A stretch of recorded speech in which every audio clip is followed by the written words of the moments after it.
Hey everyone, welcome in. Welcome to January 12th, 2026. I felt called to come here today and really talk about something a little bit personal. I had a memory come up on my Facebook, which is a video I did about grief 2 years ago, so 2024. And that's one of those things I really want to do more of this year. I always feel like I'm quite authentic and I'm very vulnerable, but I want to do more of that. I have a lot of knowledge, wisdom, experiences, some things out of the norm, some things that everybody can absolutely relate to. So, anyways, before I posted the video that I did a couple years ago, I thought I would just, you know, have a little chat about it first. Because I definitely think it's still very valid. I think it still is, um, it still settles in here for me. Uh, though, in 2 years, I still have done a lot more work around grief, had a lot more challenges around grief. I've had a lot more experiences to be in grief about. So, just really, I guess the biggest thing is I love to schedule my things that I don't love so much. So, especially something like grief. My people that have passed on, of course, I love. Love, love, love, love never dies. Love is all there is, right? So throughout the rest of the year, I just really try and, keep my thoughts about them, any sort of lessons or triggers or anything about them, um, really on the upbeat side. And I save January 12th for certain reasons, which when you watch the video, you will know more about that. We just go through things and learn things and accept things and surrender to things over time. And grief is one of those things, it doesn't ever really go away, which is very interesting. It just lessens in degree. And it feels like the more that I can, be in this day, like really be in this day and think about all those people that I've loved and lost. And any unresolved things that may still be out there regarding them. And they don't have to have passed away. They could just be not part of your life anymore. And that is just about as heartbreaking as when somebody leaves this plane and you never get to physically hold them again. Um, there's that part in the movie. Oh, what's it called? P.S. I Love You with Hilary Swank and Gerard Butler. And her husband dies. Who's Gerard? Sorry, spoiler alert, a little late. And the mom says, she's quite devastated because she had had her divorce and that devastated her. And she was trying to console her daughter who had just lost her husband. And the daughter wasn't understanding that, sometimes it is more heartbreaking for somebody to make a choice to leave you than for, the universe to it just be their time. So knowing that both of those things are actually one and the same is a really interesting way to look at it. So anyways, I'm going to leave that video. I'll link it below and you can go ahead and have a watch if you feel called to. And I think I really want to pull a couple cards. I said I was away for a while and I am a little bit nervous. I'm sure you can probably tell, to be back because I'm not the same. It's, yeah, I'm gonna cry. See, even in this moment, I'm grieving the old me, as lovely as she was. This me. I don't want to be anybody but this me. So, forward with me. Just me. It's all you get. No masks, no bullshit, no lies, just truth and honesty. All right. So while I was away, I did create 3 different card decks. 4, actually. One I'm not quite finished. This one is the Spirit Path Oracle. It's volume 1, and it's the Pacific Northwest edition. So these are all kind of based. I should not be showing myself. I should be showing you. These are all based basically around the Pacific Northwest. So these are things that I've experienced myself, been around, know about, just a bunch of animals and, well, like this one, The Way of the Dormant Volcano. This right here is actually a picture. And those of you who are my friends and family from the West Coast will know this as Mount Baker, which is right across the border from where I grew up and my hometown, Mission, British Columbia, which I will be speaking a lot about because there is a lot of depth and stories and love in that town. So I'm excited to share who I am with you, what has made me the way I am, and maybe why I'm happy with who I am now and the peace and love that I found right here, right here. So because my friend whose birthday would have been today, January 12th, she passed away when we were 17, and I was just feeling called to pull these cards, I guess, for her, in honor of her, in memory of her, because we did spend some time together and went through a lot of changes together. And yeah, she taught me a lot in my life. So this second one is the union of Gus and Gaia. So you'll hear me talking a lot about Gus and Gaia coming up. Gus being God, Universe, Spirit, or God, Universe, Source, however you like to put it. And Gaia, of course, Mother Earth, and we wouldn't be here without her.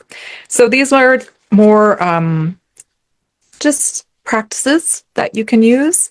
The heart, the gift, the feather, all these sorts of things. And these all, of course, have something near and dear to me, to my heart also.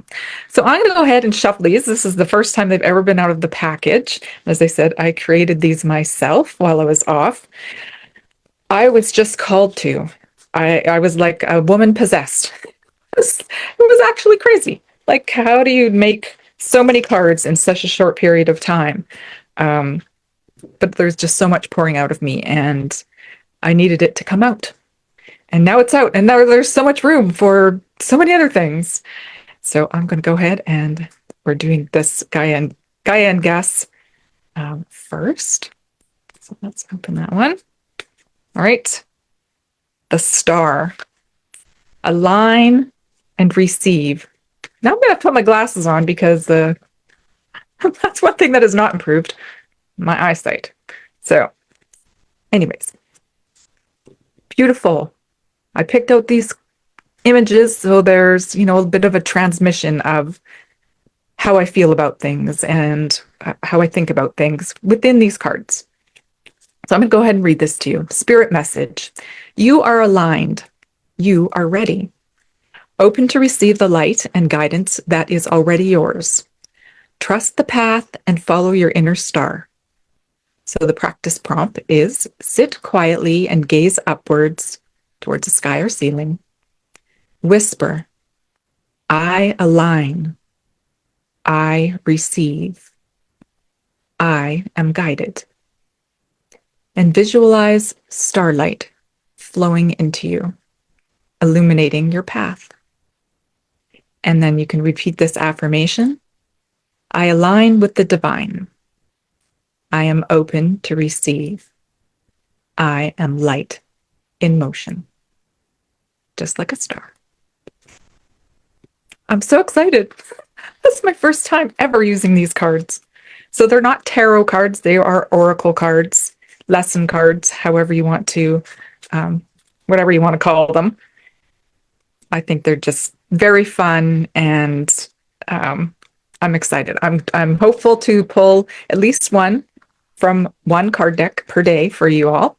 Otherwise, I'm thinking of having them for sale eventually, and I use them in my practice, and we also use them sometimes in our tours. So in our adventures, they are called, it's G&G Adventures, so Gaia and Gus Adventures, and that's the 13 case of the 13 missing crown jewels. That is part of that whole system. Yeah, there's a whole lot to share with you. All right, so we're going to pull one from the Spirit Path Oracle. Let me shuffle them without making them all crazy. I'm one of those people that I like to do tarot sometimes. I used to do it every day. Contemplation, quickest way to healing, I believe. It just opens up and triggers so many things so quickly that you can't help but move things through things at a rapid pace.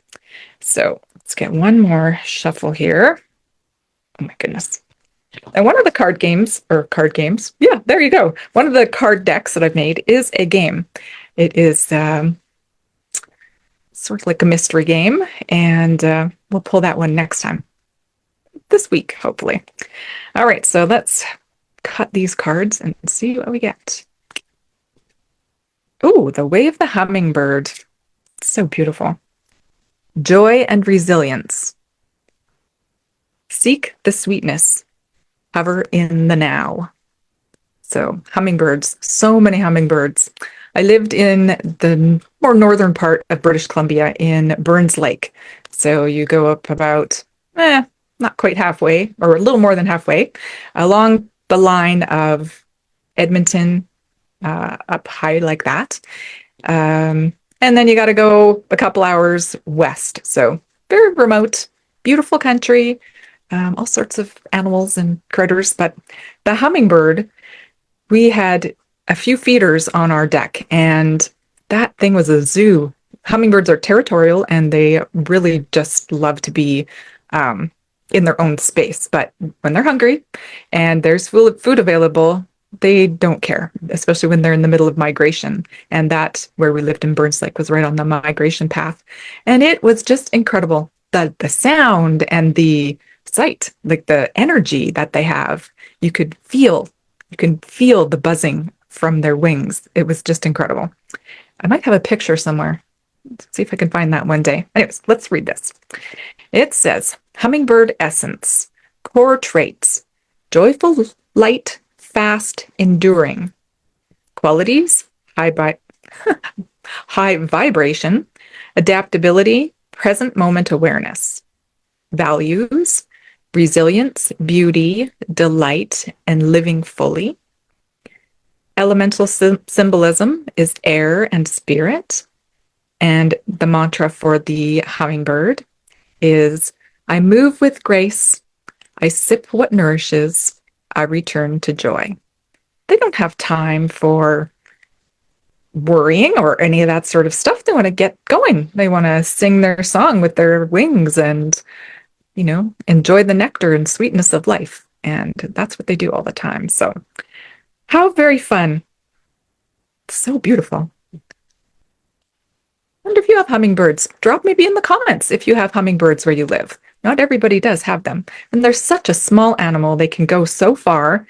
I believe they go all the way from South America all the way up to northern Canada. So just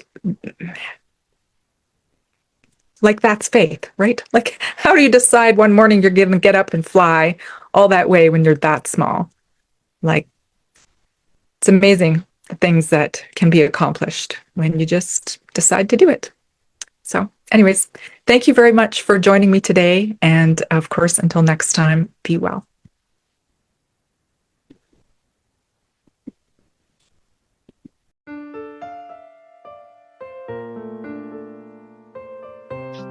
Hello, everyone. Today is kind of a solemn day for me. It's January 12th, 2024, and it has been 39 years since my friend was shot and killed. Debbie Zimmer, she would have been 56 today, and it was her 17th birthday. Grief comes in all sorts of ways, and a lot of people don't understand how to manage it or utilize it or how to even look at it. When this happened to me, losing my friend, I didn't know how to handle grief. I didn't know anything about grief. The people I'd lost before that had been very close and dear to me, but there was nobody to teach me how to move through it or even to understand the different stages. My first experience was my grandfather on my mother's side, and we just didn't talk about it. We came back for the funeral and I never spoke another word about it. It caused pain, so I just left it alone. The next person that passed away was my paternal grandfather. Now this was the person that I felt loved me the most in the world. I felt safe with him. And he had passed away when I was 9. And again, I was told this event happened and that was the end of it. No more conversation. And it was devastating, of course. So I just learned to shove it under the carpet and not deal with it because I had no clue how. So by the time my friend passed away, when I was not quite 17, there had been a run of people leaving us, young people, and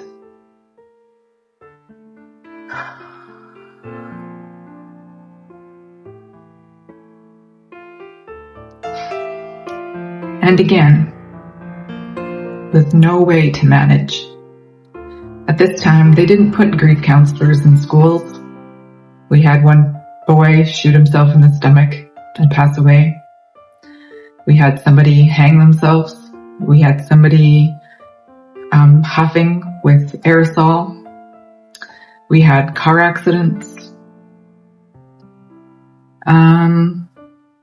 So by that time, I just had nothing in the tool bag. I'm going to take a pause. Now my friend Debbie, she was killed by a gun. A bunch of other circumstances around that too. When we get to the other section, the over and out section, I will talk more about the mystical experiences I had around Debbie. Her helping me to forgive, and helping me to move on from that state of grief. Grief comes in all shapes and sizes, all ranges and levels of experience. We know the deeper the love, the deeper the grief. There's grief from a loved one's passing, whether it's your beloved, your partner, your child, a family member, a friend, a pet. They all have a piece of our heart. Whether it's an idea, a dream, a way of life, beliefs, or merely just the loss of innocence. These things hurt in a different way, but they still measure as grief. Whether you lose a limb, mastectomies, take your breast or breasts, amputations, take parts of your body, whether it's an outer limb, an organ, an eye, whether you're paralyzed, you lose your sight, lose your speech. These are things that we grieve because they change and take a deep hold and our attachment to these things and the way that we live and the way that we are and the way that we just be. We also have the loss of love, whether it's a friendship gone bad or a romantic breakup or a divorce. All these things, they still hurt, and we need to know how to grieve them and how to move through them. I really appreciated kind of the olden days, where they would wear the armband and you would know the person was grieving, or the person would dress in black and you know that they were grieving. We should go back to something like that, because people are always grieving and in grief, and maybe it would remind us to be a little kinder. So whether you are in love, in peace, in joy, or in grief, be in it. Be all in. Feel it. Feel it deeply. If you don't feel it, you won't know when it starts to dissipate. You won't know when it's leaving. So feel it in its ever glorious way. Honor it. It's okay. So, Into the Grief Garden is a program I've created. You don't need anything fancy. We work upon the 7 stages of grief. Traditionally I believe there's 5, but I like to use 7. I go with the 7 chakras. It just makes it into steps. It makes it a little easier to deal with. And there's no time limit. I'd say, a year is kind of a nice container, but sometimes things take a little longer. And it depends on, the depth of the love that was there. Never expect it to end or go away, because that doesn't happen, of course. There's always, like the Japanese pottery, kintsugi, I think it's called. Kintsugi. I never say it right, I'm sorry. But it's Japanese pottery that's been broken into pieces, and they mend the cracks with gold to put it back together. So think about your heart in that way. All the losses that you've incurred, your heart is mended with gold. Love, pure love.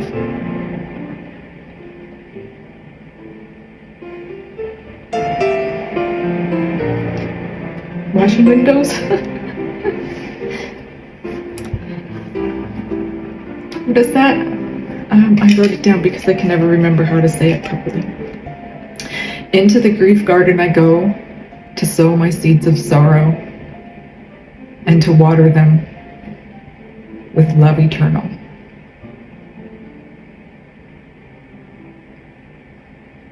So the way we release emotions is through our body fluids.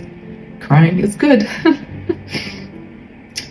The lump we get in our throat, think of it as it's pressure that needs to be released.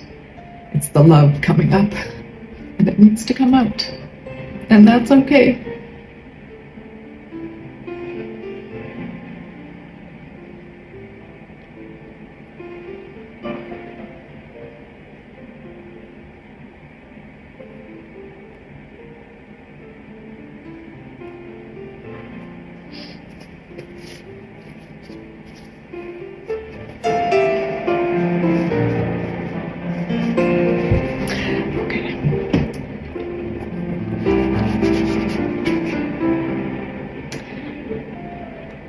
Okay, so into the grief garden. I bought the grief garden for a few different reasons. The bee, obviously. The bee provides honey like love. It gets it from flowers, which is wonderful. But it also can sting. Love stings sometimes. And it makes us cry and it makes us hurt. But eventually, it's less. Eventually, the weight is lifted. Allow the time. Along with the grief garden, I created another bead set. This one's the bumblebee. I make them in all sorts of, animals or insects or anything that's in the garden, or whatever you like, because generally the earth is a garden and everything on it is belongs there. So so we use this bead set. You don't need the bead set, but I like to have it handy to work on the 7 stages. So the 7 stages that I incorporate are, the first one being shock and denial, the why me, and you feel out of control. And this is connected to our root chakra and fear and our sense of smell. And hence going to the garden, because the garden's usually quite lovely. And it can be a real garden, or it could be one in your imagination, or maybe one you've been to before. Couple different ways to work with that. The second one would be our sacral chakra, where our hara is, the creative center, and that is pain, guilt, and regret. So these are things we have to work through. Our third center is anger and bargaining. So here, trying to make heads or tail of why it happened and just being furious for it happening. And that's okay, that's allowed. Bargaining, making a deal, trying to appease the universe in some way to make it different. But we can't go back, can we? Number 4, depression and holding on. So number 4, the breath, the heart, breathing, remembering to breathe, doing some breath work to help us relax, to help us center and ground and oxygenate, to fuel us, to fuel our inner spark and our own fire to continue. We have our 5th, which is the upturn and the letting go. So this is also the throat chakra and our 5th chakra. Yes, speak to them the things that were left unsaid, even if it's a limb. Find forgiveness if you feel in any way responsible. Ease your own heart. By letting go, letting and releasing and saying the words and having forgiveness will help alleviate the pressure. And I think the pressure is like making a diamond, so let it out. Number 6, reconstruction and working through. So our third eye, our vision, our imagination, our future pacing, our figuring out how it's going to look going forward. And number 7, our crown chakra, acceptance and hope and peace. So finding that connection, finding our inner voice, finding our higher consciousness to help us, asking for guidance, asking for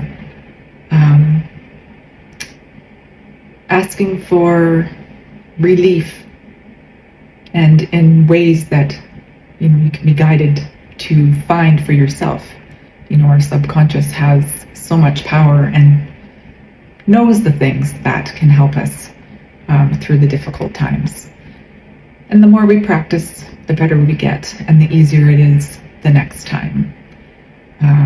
We're human, and it's life, and being human and living means death and dying also. So whether it is on the physical level, the emotional level, or just the mental level. The spiritual level can help us overcome the grief. So if you're suffering, don't suffer in silence. Ask for help. Find a group. Contact me. Yeah. The love is there. It will never go. So don't worry about it. Don't worry about ending the grief because you think you're going to forget or the love will lessen, because it won't. Love never dies. Thank you. Be well.